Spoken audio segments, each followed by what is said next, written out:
जी, तो हमारे पास क्वेश्चन है state Newton's first law of motion की बात करते हैं। ये हमने ओ लेवल्स में भी पढ़ा था, इसकी डेफिनेशन आपको आनी चाहिए। यानी हम इसके बारे में ये जानते हैं कि अगर कोई ऑब्जेक्ट रेस्ट पे है तो रेस्ट पे रहेगा, मोशन में है तो मोशन में रहेगा, जब तक इसके ऊपर कोई एक्सटर्नल फोर्स एक्ट ना करे जो उसकी स्टेट को चेंज करे, राइट। तो हम यहाँ पर लिखते हैं इसकी definition. Body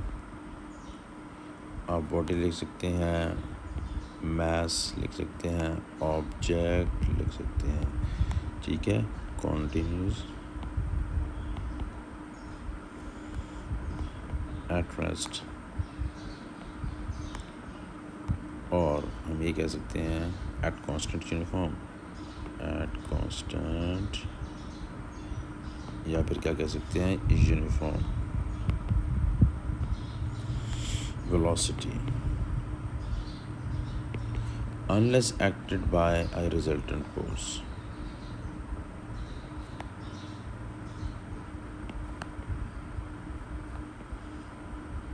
Right.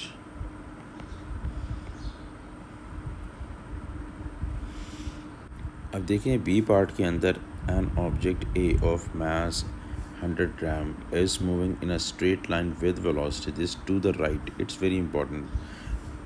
Right side पर, यानी कि आप देखें ऑब्जेक्ट ए है, उसके मास ये वाला है, और ऑब्जेक्ट जो है वो राइट साइड पर इस वेलोसिटी से मूव कर रहा है। और हमें पता होना चाहिए कि अगर ऑब्जेक्ट राइट साइड पर मूव करेगा तो उसकी वेलोसिटी पॉजिटिव लेंगे, लेफ़्ट साइड पर मूव करेगा तो उसकी वेलोसिटी नेगेटिव लेंगे, ठीक है जी। सेकंड ऑब्जेक्ट है, बी ऑब्जेक्ट है, उसका मास आपको दिया हुआ है, moving in stream straight line as object A with velocity of 0.80 metre per second to the left.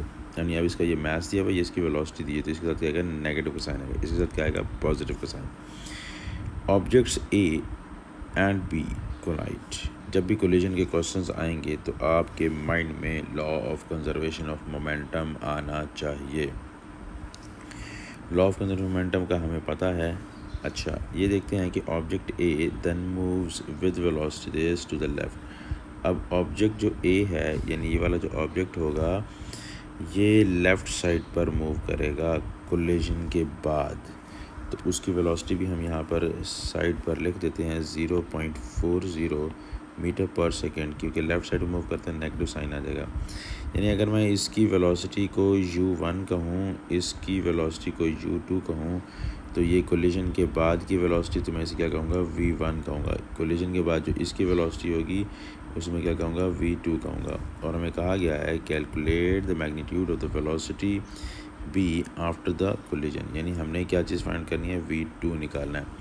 v collision के बाद वाले हैं, u कोलिजन से पहले वाले हैं। पहले हम law of conservation of momentum लिखना चाहेंगे क्योंकि कोलिजन हुई है और हमें पता भी चल रहा है कि कोलिजन के बाद की वेलोसिटी पूछी गई है, कोलिजन से पहले की वेलोसिटी दी हुई है। तो हम क्या करते हैं, law of conservation of momentum लिखते हैं, m1 u1 plus m2 u2 is equal to m1 v1 plus m2 v2 आ गया।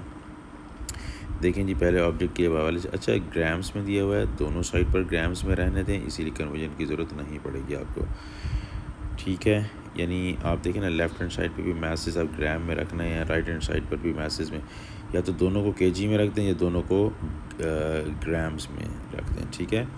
अब देखें, अगर हम m1 की बात करें तो हमें जो है वो डेटा दिया हुआ है 100 ग्राम्स में ही बात को चलाएं, और इसमें u1 कितना दिया है हमने यहाँ पर बात की है, u1 है हमारे पास 0.60 प्लस दूसरे ऑब्जेक्ट का मास कितना दिया हुआ है हमें 200 ग्राम्स। उसकी जो वेलोसिटी दी हुई है वो माइनस में लिखनी है आपने, 0.80 आ जाएगी, इज़ इक्वल टू, दोबारा से m1 का जो मास है वो हमें पता है 100 ग्राम है, तो 100 लिखें।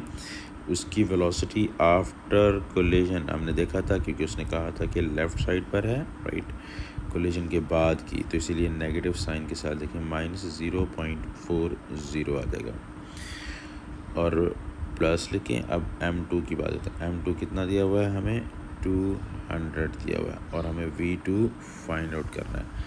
अच्छा, ये बात भी माइंड में रखनी है कि उसने मैग्नीट्यूड निकालने के लिए आपको कहा है जब आप इसको सॉल्व करेंगे, क्योंकि ये जो है सिंपलेस्ट फॉर्म है इसकी, मतलब आप क्या करेंगे, इसको इससे मल्टीप्लाई करें, इसको इससे मल्टीप्लाई करें, माइनस में आ रहा है और ये माइनस में आ रहा है, तो इस साइड पे आकर प्लस हो जाएगा। अब आप क्या करें, इसमें मल्टीप्लाई करें। अगर हम 100 को मल्टीप्लाई करते हैं 0.60 से, तो हमारे पास आंसर आ जाएगा इसका 60।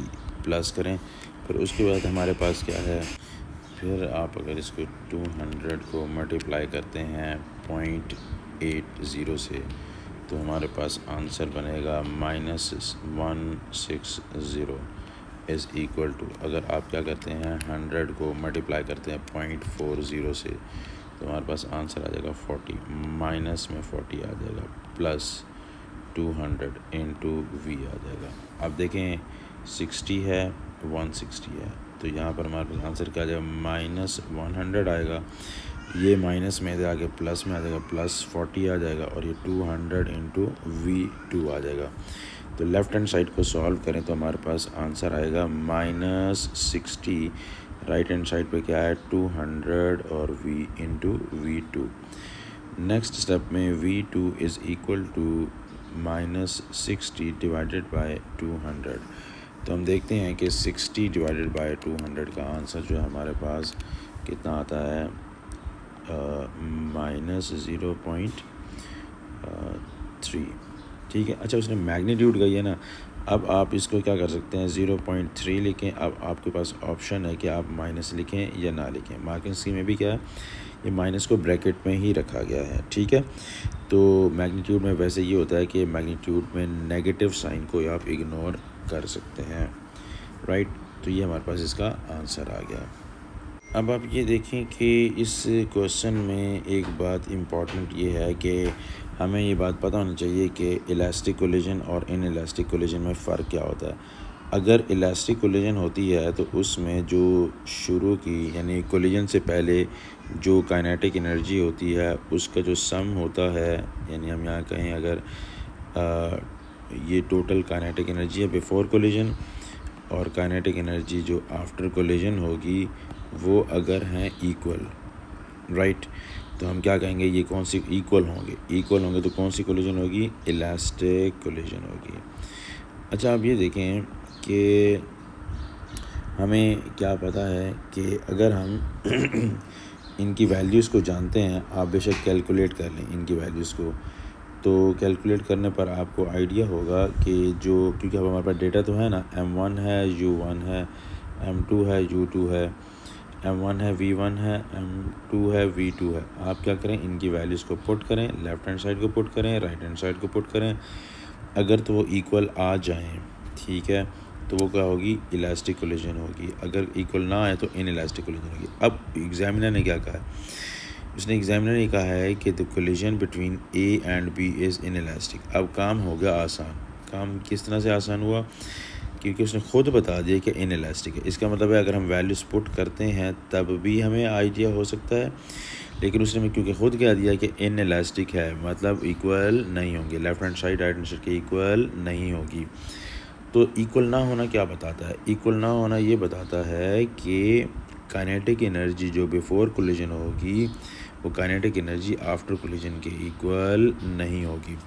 इस बात से ये भी समझ आती है कि काइनेटिक एनर्जी का जो कुछ हिस्सा है वो क्या होगा, दूसरी फॉर्म ऑफ एनर्जीज़ में कन्वर्ट हो चुका होगा, जिसकी वजह से क्या होगा कि इक्वल नहीं आएंगे। अब हमें ये पता चलता है law of conservation of energy क्या होती है, जिसमें हम कहते हैं ना, one form of energy is converted into other form of energies, but जो टोटल एनर्जी होती है ना वो कंजर्व रहती है। तो इस चीज़ को यहाँ पर फिट करना है, तो क्या कहेंगे, तो क्योंकि ये दोनों kinetic energy left hand side right hand side के इक्वल नहीं आई, तो मैं क्या कहूँगा, मैं कहूँगा कि kinetic energy is not conserved, ठीक है, but total energy is conserved, right. इसको आसान रूप में किस तरह से लिखेंगे, चाहेंगे kinetic energy is not conserved, क्योंकि इक्वल नहीं आए ना। ये देखें, ये अगर इक्वल नहीं है तो इन इलास्टिक, उसने खुद बता दी, क्योंकि इन इलास्टिक है तो ऑब्वियस सी बात है काइनेटिक एनर्जी कंजर्व नहीं होगी, इज़ नॉट कंजर्व्ड, ठीक है। But total energy is conserved, right, या फिर क्या कांस्टेंट। मेरे ख्याल से बात समझ आ गई है, ठीक है। दोबारा आखिरी लाइन सुन लें कि अगर total kinetic energy before collision total kinetic energy after collision के इक्वल ना आए, इसका मतलब है कुछ जो काइनेटिक एनर्जी है वो लॉस हो चुकी है, इसका मतलब काइनेटिक एनर्जी कंजर्व नहीं हुई। लेकिन हम देखते हैं कि अगर काइनेटिक एनर्जी किसी और फॉर्म में कन्वर्ट हो गई है, जिस फॉर्म में कन्वर्ट हुई है वो और काइनेटिक एनर्जी मिलाएं तो टोटल जो एनर्जी होगी वो तो कंजर्व रहेगी। तो ये गिवन था कि इनइलास्टिक है, तो इसका मतलब है कि काइनेटिक एनर्जी कंजर्व नहीं है। अगर इलास्टिक लिखा होता तो मतलब काइनेटिक एनर्जी कंजर्व होती, right. Hope so you got my point.